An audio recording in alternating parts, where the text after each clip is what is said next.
Hello, today's question has come from an IT leader who has a technically brilliant expert in their team, but is being very disruptive.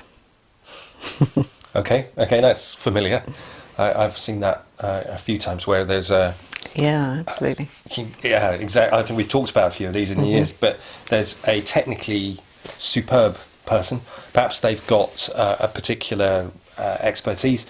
More often than not, it's a level of experience or depth within the organisation. So someone who knows the reason why something was done 10 years ago and is, for want of a better word, is holding on to that knowledge.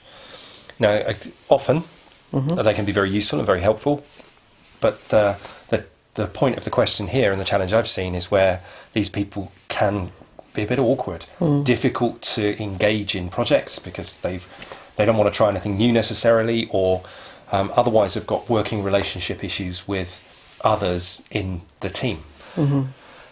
So if we've got someone in that situation where it's challenging to work with them, but their capability is helpful, where do we start? So it's really important to have a conversation with that individual and talk about, give them some feedback on what's happened, particularly if there's an instance, if you can catch it quite quickly after that instance, have a conversation, not in public, in a separate room, and just give them feedback and how the impressions that you've got, how the team are impacted, feedback you've had, because sometimes, on occasion, they'll be really surprised. They hadn't thought about the impact they were having on the team. Yeah. They're just so used to being themselves, and no one's ever given that feedback, even if they've been in the organisation for 5 years. It could be really unusual for them. That's quite commmen. Actually, It is, a number of the teams that I've picked up or taken on in my career, people have never heard it before. Round the back, the managers perhaps are talking to each other saying, oh, that person, but no one's actually ever spoke to the individual. So that's absolutely critical. And make sure that feedback is delivered in a clear, fair way, and keep your ears open, listen to the response you get. So it could be from having that conversation that person is somewhat aghast at what people think and wants to change, in which case we change gear to a mentoring, coaching, supporting role, where we might even be invited to help them adjust that behaviour and point it out when they're not being the right way. What about the other, though? What happens if they either don't see it, don't agree, will continue to be challenging? What next? I think the ideal is you've got to, you want a win-win situation for everyone. You know, you come to work a lot, you want people to be happy, and unfortunately sometimes the organisation or that particular role isn't right for them.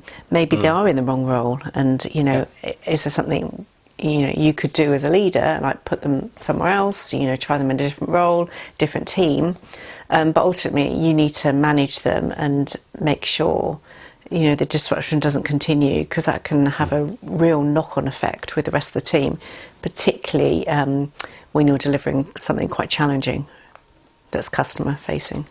Yes, absolutely. Certainly before you get to that point in the conversation, one important side note is to think about the skill and the capability that person is bringing. We started this conversation saying that they were technically brilliant and capable of helping, so some of the reluctance to deal with these situations or people comes from the concern about what would happen.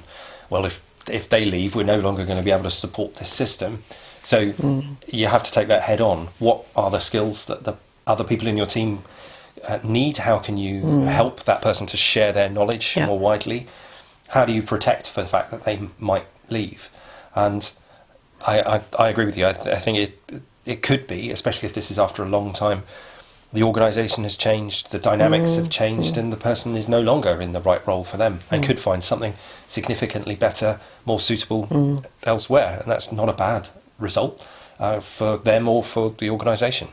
I think it's quite interesting, because I think organisations can become quite fearful of having that conversation, and we'll tend to, you know, let's just get on with it. But that's not conducive to anyone.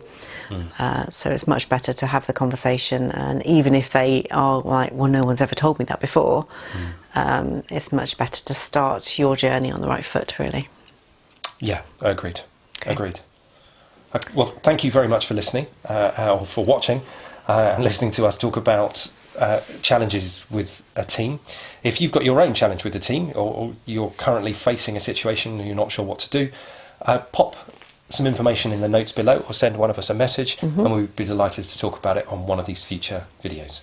All the best for now. Bye.